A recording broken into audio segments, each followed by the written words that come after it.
cisgender, heterosexual men are ingenious.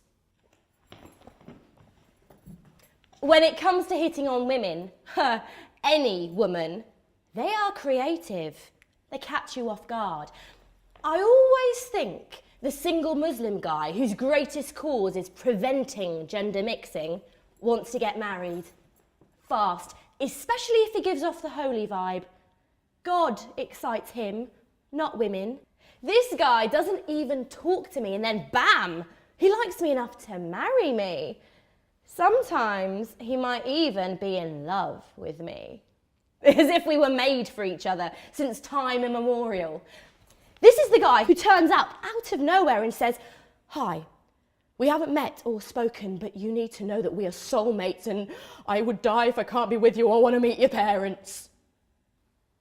I usually keep my distance from him and his mother. Now, I harbour a cautious suspicion of those married uncle types who say, "My dear, you have beautiful eyes." He complains about his wife and kids. I'm a third his age, and he says, "I'm not the type of man who would use a woman for a night and just leave her." Then there's the guy who was a player before he found God, and now he's the biggest advocate for the benefits of polygamy. No, sister, it's a man's right, and you'd be honoured by God for allowing me to fulfil this right. My first wife, she doesn't need to know. Please, why not just be honest and say, what's between my legs informs my analytical reasoning? The campus community activist, the one who's involved in all the youth groups or is on the Islamic Society board every year.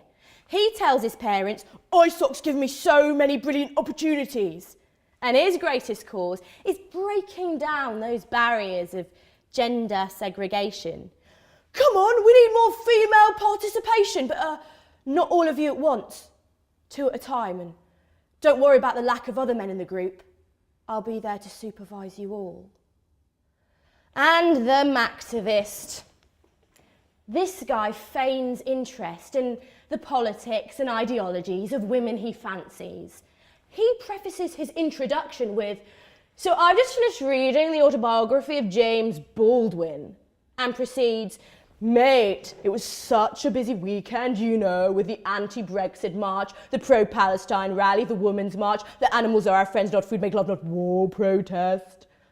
Because clearly, his list of activities seduces on its own. And I've also met the guy who's like everyone's brother. "Think of me as your bro, I got you back." This guy invites me to hang out and I casually cancel last minute thinking, well, he won't mind, he's like a brother. But then I hear that he thinks I don't want to spend time with him. So I feel guilty and we meet. He buys me coffee, we chat shit, and just as I'm about to make my excuses to leave, he says, "We should do this more often. I'd like to get to know you better." And then it hits me. This guy does not want to be my brother. I never think the white non-Muslim guy is hitting on me. Especially since I have convinced myself that most of these men see me as an asexual being covered in all. And they are being constantly stimulated by much more enticing bodies. Unless he has a thing for exotic women or some weird ethnic fetish, I think, he's harmless, he's just trying to be polite. And I let my guard down.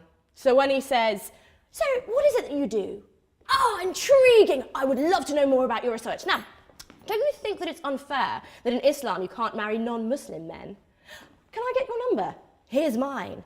I still think he means to call when he's got a flat tyre or is interested in my friend or wants to borrow my Nando's card.